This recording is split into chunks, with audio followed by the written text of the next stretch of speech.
एक अच्छी पत्नी, एक अच्छी बहू सबको चाहिए। अगर लड़की गुणी हो तो हमारे घर को आकर स्वर्ग बना देगी। एक अच्छी बहू वो होती है जो ससुराल में आते ही समा जाती है, उन्हीं के रंग में रंग जाती है। जैसा वो कहें, जैसा वो समझाएं, समझ जाती है, मान जाती है, उनके हिसाब से चलती है। बड़ों का आदर करती है, छोटों को स्नेह देती है, पति को परमेश्वर मानती है, सास ससुर की सेवा करती है, घर का पूरा काम संभाल लेती है।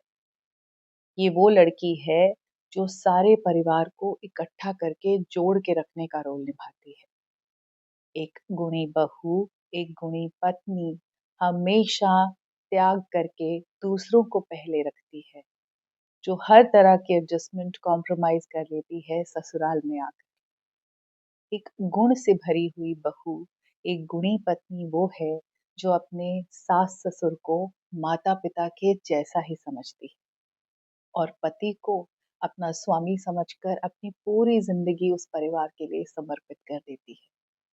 घर में अगर देवर है, ननद है, तो उनको बिल्कुल अपने भाई बहनों के जैसे ट्रीट करती है। जो भी रिश्तेदारी है उसको अपना समझ के निभाती है, क्योंकि घर को जोड़ने की या तोड़ने की जिम्मेदारी बहू पर ही होती है। घर को जोड़ के रखने का काम उस एक बहू का, उस एक पत्नी का ही तो है। और अगर आप एक पत्नी और बहू होकर इन सब बातों को सही मानती हैं और आपको लगता है कि ये सब गुण तो होने ही चाहिए एक बहू में, एक पत्नी में, तो फिर तो दहेज अब लड़के वालों को, लड़की वालों को देना चाहिए। लड़की के परिवार वालों को दहेज मिलना चाहिए लड़के के घर वालों से। क्योंकि जब पूरे परिवार को समेट कर, संभाल कर, सबको एक साथ लेकर चलने का जिम्मा सिर्फ एक बहू का है, तो वो तो फिर देवी हो गई। वो तो बहुत महान हो गई। सबसे ज्यादा शक्तिशाली और पावरफुल है वो, क्योंकि वो पूरे घर को संभाल के, संवार के रखेगी। किसी की कोई जिम्मेदारी नहीं है। जो बाहर से नई लड़की आई है, पूरा फर्ज उसी का है कि वो इस परिवार को अब जोड़ के कैसे रखती है। अगर उसमें ये सब गुण नहीं होते तो मतलब वो परिवार तोड़ने वाली लड़की है, वो घर तोड़वाने के लिए आई है, वो सबको जोड़ के रख ही नहीं सकती। हमने सारा जिम्मा, सारी रिस्पॉन्सिबिलिटी, सारा इन रिश्तों का दारोमदार डाल दिया है उस एक लड़की पे जो बाहर से आएगी और जो ससुराल ऑलरेडी बसा हुआ है, जिसमें एक माता पिता है, कोई भाई बहन है, उसके खुद के पति हैं। बाहर से एंट्री लेके वो सारे परिवार को इकट्ठा करके सब में प्यार स्नेह सब चीजें भर के उसको स्वर्ग बना देगी, उस घर को जोड़ देगी। और वो बाहर से आई लड़की अगर अच्छी नहीं होगी तो पूरे घर को तोड़ देगी, क्योंकि इसमें और किसी की कोई रिस्पॉन्सिबिलिटी है ही नहीं। रिश्ता तो सिर्फ एक ही इंसान चलाता है। तो फिर तो वो सबसे सुप्रीम हो गई। फिर तो बहू को हमें ऐसे सराखों पर रखना चाहिए, उसको किसी राज गद्दी में लाना चाहिए अपने घर पे, क्योंकि सारा जिम्मा तो उसी का है। डियर गर्ल्स जिनकी अभी शादी हुई है या कुछ वक्त हो गया है शादी हुए, आप इन सब बातों को सच मानकर खुद को कहीं गुनहगार माने तो नहीं बैठी कि आप खराब लड़की हो, आपकी वजह से घर टूट गया। अगर आपको उनके घर में कंफर्ट नहीं है और आप अलग जाके रहना चाहती हो तो आप कितनी बुरी हो। अगर आपको सासू माँ के ताने अच्छे नहीं लग रहे और आप उनकी बात का कई बार जवाब नहीं देती या कुछ उनको वापस सुना देती हो, तो आप कितनी बुरी लड़की हो, आप में गुण नहीं है। अगर आपको भी ऐसा ही लगता है तो एक बार अपने आप से सवाल पूछो कि क्या रिश्ते एक ही इंसान चला सकता है? कोई भी रिश्ता उठा लो, सास बहू का सिर्फ मैं बात नहीं कर रही, पति पत्नी का भी नहीं कर रही, दोस्ती की बात कर लेते हैं। क्या दोस्ती सिर्फ एक दोस्त निभा सकता है? जो भी चीजें निभ रही हैं, जो भी रिश्ते चल रहे हैं, वो दोनों तरफ से चल रहे हैं। दोस्ती में भी दोनों दोस्त बराबर का कंट्रीब्यूट करते हैं, बराबर की हिस्सेदारी होती है, तब जाके दोस्तियां चलती हैं। तो फिर ये तो एक बाहर से आई लड़की है जो उस घर को पहले से जानती नहीं थी, उसमें रही नहीं, वहां पली बड़ी नहीं, उसको नहीं पता उस घर में क्या होता है। वो बाहर से आके इस घर को जोड़ देगी या तोड़ देगी, उसका जिम्मा कैसे हो गया? क्या रिश्ते दोनों तरफ के मोहताज नहीं है? दोनों तरफ के कंट्रीब्यूशन के, दोनों तरफ के एफर्ट के, दोनों तरफ की मेहनत के, दोनों तरफ के प्यार के, सम्मान के, आपको बहुत दबाया जा रहा है। जो बहुएँ हैं, जो पत्नियाँ हैं, उनको ये कहकर दबाया जा रहा है कि ये बहुत बुरी हैं, ये परिवार जोड़ती नहीं। इस बात को समझो कि अगर लड़की का सबको सम्मान देना ज़रूरी है, अगर उसका सास-ससुर को माता-पिता समझना ज़रूरी है, उसका सबको साथ लेकर चलना ज़रूरी है, तो ससुराल वालों का भी उस बहू को साथ लेके चलना ज़रूरी है, उस बहू को बेटी ही समझना ज़रूरी है, उसको हर वक़्त ताने नहीं मारना बहुत ज़रूरी है, उसकी इज़्ज़त करना बहुत ज़रूरी है, उसके कम्फ़र्ट का ख़्याल रखना बहुत ज़रूरी है, कि जो बाहर से आई है, उसको कहीं ऐसा ना लगे कि मैं कहाँ आ गई। उन्होंने कभी ये सोचा कि ये लड़की जिसको हम ला रहे हैं, इसको वैसा ही सुख और कम्फ़र्ट मिले जैसा अपने घर में था? नहीं। उस लड़की को अक्सर कहा जाता है कि ये तुम्हारा घर नहीं है, वैसी चीज़ें तो एक्सपेक्ट भी मत करो जैसी तुम्हारे घर थी। मायके और ससुराल में तो फ़र्क होता ही है। तुम्हारे मायके जैसा यहाँ कुछ नहीं होगा। उसको ये कह दिया जाता है कि एडजस्टमेंट करो। क्यों? ससुराल वाले क्यों नहीं सोचते, पति क्यों नहीं सोचते कि इसको बिल्कुल कोई तकलीफ ना हो, जैसे अपने माता-पिता के घर में सुख से, सुकून से रहती थी, वैसा ही हम यहाँ क्रिएट करने की कोशिश करेंगे। नहीं, उसके बारे में कोई नहीं सोचता। लड़कियों को तो एडजस्टमेंट करनी ही होती है और इस बिलीफ सिस्टम की वजह से बहुत सारी लड़कियों की, बहुओं की, पत्नियों की सेल्फ वर्थ माइनस में चल रही है। उनको अपनी वैल्यू ही नहीं है। उनके अंदर कॉन्फिडेंस ही नहीं है, वो बाहर जाके दुनिया में अपने लिए अपनी आइडेंटिटी नहीं बना पा रही, उनके घरों में ही कोई आइडेंटिटी नहीं है। Ladies, girls, dear wives, daughter in laws, मैं आपसे एक बात कहना चाहती हूँ कि आप कोई देवी नहीं हो। हमने औरत को देवी बनाकर उसको इतना ऊपर बिठा दिया है कि अब उसके पास त्याग और बलिदान करने के अलावा कोई और चारा है ही नहीं। क्योंकि वो देवी है तो सारे कॉम्प्रोमाइज़ेज़ कर लेगी, सैक्रिफाइस तो उसको करना ही है ना, देवी है वो बलिदान की और त्याग की। आप देवी नहीं हो, ये जो एक्सपेक्टेशन है ना, ये किसी भगवान से ही हो सकती है। कोई जो लार्जर देन लाइफ ही हो, वो ही उसी के हाथ में सब कुछ हो सकता है। आप अभी नए आए हो, जब नए परिवार में किसी बाहर से इंसान की एंट्री होती है, तो वो पहले सबका बिहेवियर देखता है, ऑब्ज़र्व करता है।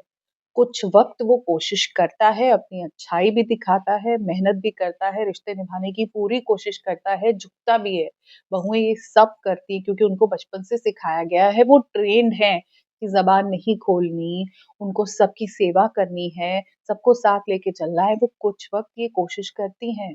पर जब उनको बराबर ताने मिलते हैं, जब बराबर उनको इन्फीरियर फ़ील कराया जाता है, जब उनके कम्फ़र्ट का कोई ध्यान नहीं रखता, जब वो ये रियलाइज़ करती हैं कि काम करने के लिए तो सिर्फ़ मैं यहाँ पे हूँ, लेकिन घर के बड़े फ़ैसलों में मुझे कोई नहीं पूछता, ना बताते, ना मुझे इन्वॉल्व करते।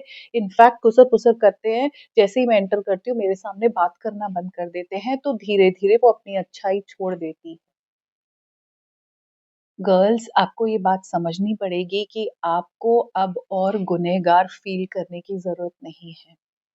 आपको ये महसूस नहीं करना कि मैं कैसे बोलूँ, मुझे इनके साथ रहने में अच्छा नहीं लग रहा। घर में 100 चीज़ें होती हैं, लड़कियाँ नहीं रहना चाहती। तो बाहर निकलने के लिए उनके अंदर इतनी हिम्मत नहीं है क्योंकि ऑलरेडी उनको गुनहगार प्रूव कर दिया गया है। आप बाहर निकल कर भी गुनहगार ही कहलाई जाओगी, अपने बारे में सोचो। जिस माहौल में आपको कम्फ़र्ट नहीं है, आपको घुटन हो रही है, जहाँ साँस लेना भी मुश्किल लग रहा है, वहाँ से आपका निकल जाना बहुत ज़रूरी है क्योंकि ये आपकी ज़िंदगी है और आप कोई माता, कोई देवी नहीं हो, आप शेरावाली माता नहीं हो, आप दुर्गा नहीं हो, कि आप में बहुत शक्तियाँ हैं, आप एक एवरेज गर्ल हो। आप भी अपने घर में उसी तरह बड़ी हुई जैसे आपके पति ससुराल में बड़े हुए। आपकी भी इच्छाएँ हैं, आपकी भी नीड्स हैं, आप भी ज़िंदगी को अपने तरीके से जीना चाहते हो। आपको फ्रीडम का हक है। आपको बचपन से कोई फ्रीडम नहीं मिली थी। घर से ये सुनते आ रहे हो कि ससुराल जाके बहुत सारी चीज़ें करना।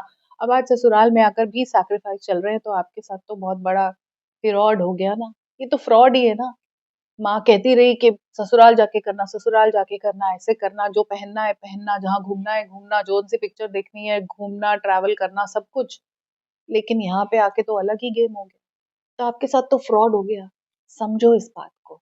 अगर आप वहाँ खुश नहीं हो, तो त्याग की देवी बनना बंद करो। खुल के बात करो, कन्फ्रंट करो, अपने हस्बैंड को ये समझाओ कि जैसे आप इम्पोर्टेंट हो ना, जैसे आपकी खुशी इम्पोर्टेंट है, मेरी भी है। जी हाँ, आप मेरी ज़िंदगी में परमेश्वर की जगह रखते हो, मैं आपको बहुत सम्मान देती हूँ, लेकिन मैं भी आपकी अर्धांगिनी हूँ। जो जगह मेरी ज़िंदगी में आपकी है, वही जगह आपकी ज़िंदगी में मेरी होनी चाहिए। मुझे यहाँ अच्छा नहीं लगता, इसके लिए आपको स्टैंड लेना होगा। और अगर चीज़ें ठीक हैं, नॉर्मल हैं, ओवरऑल कुछ थोड़ी बहुत फ्रिक्शन है, तो भी आपको अपना स्पेस क्रिएट करना होगा। अगर आप नहीं अलग जाके रहना चाहते, आपको लगता है कि ठीक है, आप इकलौती बहू हो, यहाँ पे रहना है, तो भी आपको अपनी बाउंड्रीज़ सेट करनी होंगी। बार-बार आपको ये अगर कहा जाएगा कि ये फ़र्ज़ सिर्फ़ आपका है, आपने घर जोड़ना है, तोड़ना है, ये बातें सुन-सुन कर लड़कियों के अंदर भी ये रॉन्ग नंबर फ़ीड हो गया है कि इन्हीं का काम है। नहीं, आप तो अभी बहुत नए हो, आप नए-नए इस फ़ैमिली में एंट्री किए हो। आपसे पहले बहुत सारे बड़े बैठे हुए हैं, ये उनका फ़र्ज़ है। अगर आपके आने की वज़ह से परिवार अलग होता है, समझो ध्यान से, तो ये आपका इसमें कोई कसूर है ही नहीं। ये उन बड़ों का कसूर है जिन्होंने अपनी ज़िम्मेदारी को ठीक से नहीं निभाया। उस परिवार में पहले ही प्यार और अटैचमेंट की कमी थी, वो अपने बेटे से प्यार नहीं करते। वो इनसिक्योरिटी से भरे हैं रिश्ते को लेके, वो सेल्फिश है, वो अपने बारे में सोच रहे हैं, वो अपने बेटे की खुशी और उसके आगे की पत्नी के साथ के जीवन के बारे में तो सोच ही नहीं रहे। It is all about them, वो इम्पोर्टेंट है। आप किसी का घर नहीं तोड़ सकते अगर उनके बीच में वाक़ई में ही प्यार है और माँ-बाप ये चाहते हैं कि बच्चा अपनी ज़िंदगी में खुश रहे, अभी उसकी शादी नई-नई हुई है, उसको उस पत्नी को वक़्त देने की ज़रूरत है। हम तो यही हैं, हम कहाँ जा रहे हैं? हमारे से तो उसको अभी संबंध बनाने नहीं, हम तो बचपन से इनको बड़ा करके यहाँ पहुँचते हुए देखा है। तो हमें क्या प्रूव करने की ज़रूरत है? प्रूव करें उस लड़की को कि वो एक अच्छा लड़का है और हमारी परवरिश अच्छी है कि हमारा बेटा अपनी पत्नी को अच्छे से रख रहा है, तो ये प्रॉब्लम्स होंगी नहीं, परिवार टूट ही नहीं सकते। परिवार टूटते ही वही हैं जहाँ पहले से लगाव नहीं है। सिर्फ़ बेटा कमा रहा है, उसकी कमाई चाहिए इसलिए सेल्फिशनेस बहुत ज़्यादा है या ये इनसिक्योरिटी है कि हमारा बेटा हमारे हाथ से ना निकल जाए। बेटा हाथ से कैसे निकल जाएगा? बेटा आपका ही है। ये रिश्ता नया है, इसको अभी वक़्त देने की ज़रूरत है। इन दोनों को एक-दूसरे को प्रूव करने की ज़रूरत है कि ये एक अच्छे पति और एक पत्नी का फ़र्ज़ निभा रहे हैं और आगे बच्चे पैदा करके परिवार को खुशहाल बनाएँगे। माँ-बाप तो वही हैं, उनकी जगह कहाँ छिन रही है? तो लड़कियों आपका ज़िम्मा नहीं है, इतनी बड़ी पोज़ीशन पे आप नहीं हो, इतनी एम्पावर्ड नहीं हो कि सब कुछ आपके ही ऊपर है, रिश्ते 2 तरफ से चलते हैं। आप अपने एंड का कंट्रीब्यूट कर रही हो, तो उनके एंड के कंट्रीब्यूशन की भी बहुत ज़रूरत है। सिर्फ़ एक इंसान बाहर से आके सब कुछ नहीं कर सकता, आज़ाद करो खुद को। मत अपने आप को कैद होने दो इन इमोशंस में, आप में भी गिल्ट बहुत भर गया है, आपकी सेल्फ वर्थ बहुत कम हो गई है। ये गुनहगार वाली फीलिंग बंद कर दो अपने आप को लाना। आप गुनहगार नहीं हो, ये आपका ज़िम्मा नहीं है। अगर वो आपको अच्छा ट्रीटमेंट देंगे, रिस्पेक्ट देंगे, तो आप उसको मल्टीप्लाई करके वापस दोगी। क्योंकि आप बाहर से आती हो ना, आप सबका देख रहे हो बिहेवियर। अगर वो अच्छे से ट्रीट कर रहे हैं, तो कोई दिमाग खराब है लड़कियों का कि वो उनको उल्टे जवाब देंगे, ऐसा बिल्कुल नहीं है। क्योंकि उनको ताने मिल रहे हैं, उनके साथ बिहेवियर अच्छा नहीं है, उनके कम्फर्ट की कोई नहीं सोच रहा, तो धीरे-धीरे वो उनका भी मन खट्टा होने लगता है। सिर्फ गर्ल्स को यहाँ कह रही हूँ कि आज़ाद हो जाओ, इन बेड़ियों से आज़ाद हो जाओ कि आप गुनहगार हो, आप गुनहगार नहीं हो। आप सिर्फ एक नॉर्मल लड़की हो विथ नो सुपरनैचुरल पावर्स कि इनका घर आप जोड़ दोगी, तोड़ दोगी। अपने बारे में सोचो, आपकी खुशियाँ इम्पोर्टेंट हैं, आपका संबंध अपने पति के साथ बहुत इम्पोर्टेंट है क्योंकि आप लोग मिलके एक परिवार बनाने वाले हो, जिसको आप तभी अच्छे से चला पाओगे जब आपके रिलेशनशिप ठीक होंगे। Focus on yourself and your relationship with your husband. I hope इसके बाद आप गिल्ट फ्री होकर जियोगे और अपनी ज़िंदगी के कुछ सही फैसले ले पाओगी। ये जो गुण सोसाइटी ने हमारे लिए लिस्ट किए हैं ना, इनको मानना बंद कर दो। अगर गुणी बहू होनी चाहिए तो गुणी ससुराल वाले भी होने चाहिए। उनमें भी वो गुण हो कि कहें कि आपकी बेटी को फर्नीचर देके भेजने की ज़रूरत नहीं है। हम अपनी बहू के लिए खुद उसका बेड, ड्रेसिंग टेबल, अलमारी सब बनवा सकते हैं। उसके कमरे में हम एसी लगवा सकते हैं। उसको जो ज़रूरत है हम पूरी करेंगे, आप क्यों देते हो? तो ऐसा नहीं कहते ना। उनके गुण तो कोई नहीं पूछेगा। आप भी कब तक गुणी बनोगी? You deserve freedom. आप खुशी भी डिज़र्व करते हो, आप सुख भी डिज़र्व करते हो, सुकून भी डिज़र्व करते हो।